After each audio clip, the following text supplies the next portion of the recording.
It's 32 degrees in here, guys. And I'm filming you a video. Today, we're making some Batarangs.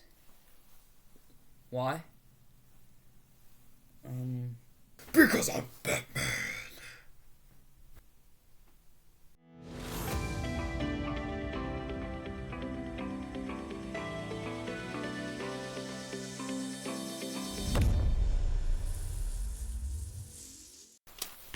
Alright guys, here's my template. So now, we're going to trace it onto some cardboard. I don't think we have enough cardboard. Alright, not a lot to say about this, just trace it. It's pretty straightforward. Boom. It's traced out. So now, instead of tracing this paper thing a bunch of times, what I'm going to do is cut this out and then trace it again. That way I don't get a distorted version because the paper might get a little floppy when I go to trace it a second time. So let's cut this out.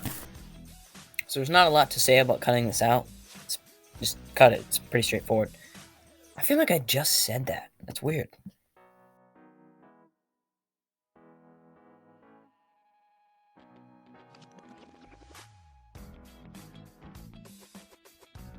Okay guys, the first ply is cut out. And when I say ply, it's because I'm going to actually make multiple different Batarangs, and I'm going to do each one using a slightly different technique so that you have the max possible options if you want to make this. So, the easiest possible way to do this would be to just cut this out of cardboard one time, and don't paint it or glue anything else to it or anything.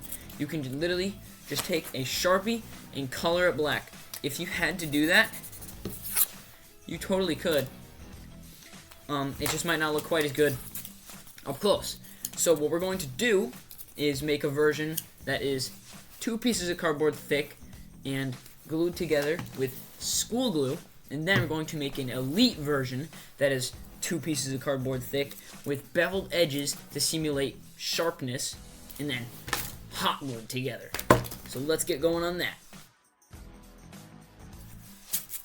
Okay, I've got my 2 pieces for the intermediate level Batarang, and now we're just going to put some school glue in between these 2 layers here, and then put something really heavy on them, I guess, and then wait till the morning. Alright, here we go. Alright then, now we just gotta find, oh, here we go. I'm gonna use this old cutting mat right here to put on here to evenly disperse pressure. And then we can put something heavy. Okay. Alright, we'll see this in the morning. Alright. Hold it.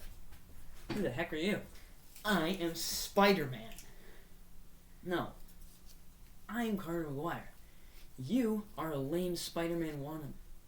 Oh. What are you doing here?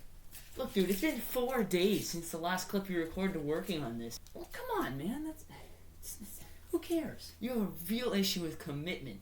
Just like this suit you made me. You took 4 months to do it. I had to wear a onesie while fighting crime while waiting. That's it.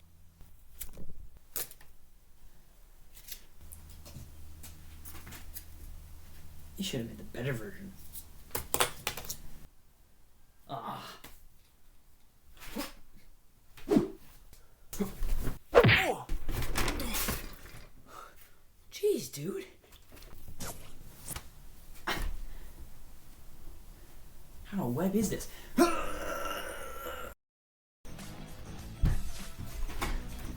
gotta tell you guys something. Spider-Man me was 100% right. That skit there took like 2 hours to film and edit and everything, which is stupid, because all I have to do for right now is going to take like 5 minutes. But anyway, it's been, as I said, several days for some reason. I'm working on the motivation thing. So this is all dry, so this is the 2-layered version. So we're going to take some black acrylic paint, that's a step up from the Sharpie, and paint this entirely black. And after that, we will get started on the crazy good quality version.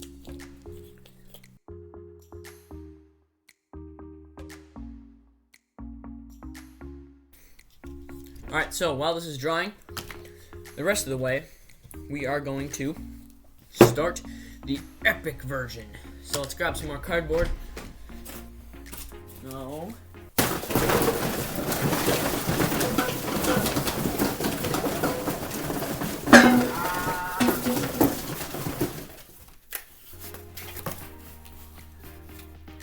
No, too floppy.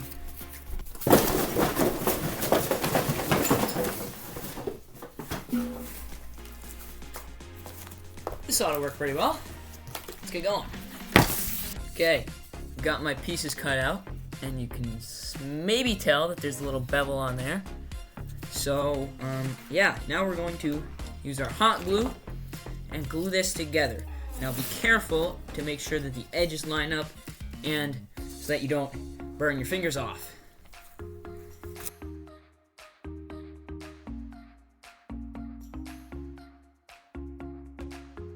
Okay, it's all glued together. So now, to smoothen it out a little bit more, we're gonna take some brown paper from like a paper bag to put over this corrugation, which is those squiggly lines in there, to cover them up so it looks a little bit smoother. And then after that, we can start painting this. Alright, so I know everything looks kind of messy here, but we're gonna take these strips from this paper bag and just hot glue it onto the corrugation, and then take some scissors and maybe this X-Acto knife to slice it off so that everything looks nice and smooth.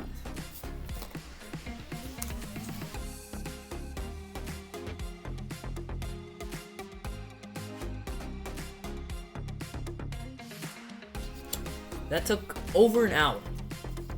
It shouldn't have, but it did. So keep that in mind if you're going to make this high quality version of the Batarang. But it does make it look a lot better, even though it is a little bit rough around the edges, so to speak.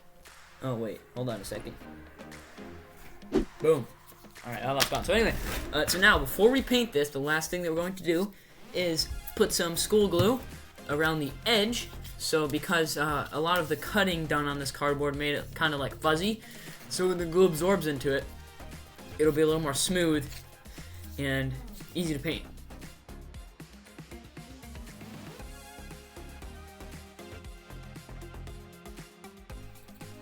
Okay, so this thing has had a couple of hours to dry, so now the construction is finally done. So we're going to paint it. Now this painting job is going to be slightly more complicated than these two. What we're going to do is paint the body black, and then the edges are going to be silver. Let's start doing that.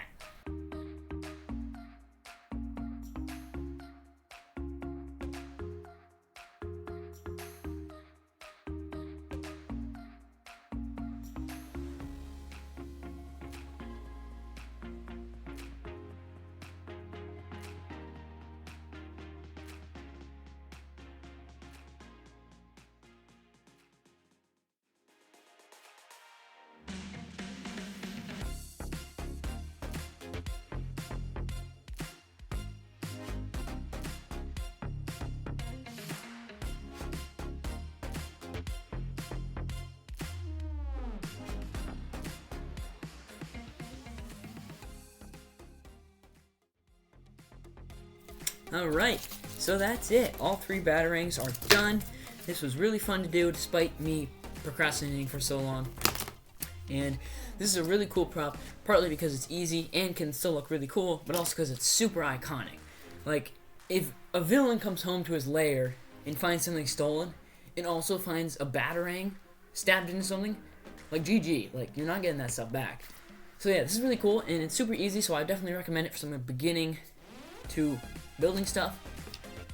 So yeah, thank you guys so much for watching. Please hit the like button, maybe subscribe, and definitely share it with someone who you think would enjoy it or want to do this. And with that, I'll see you next time.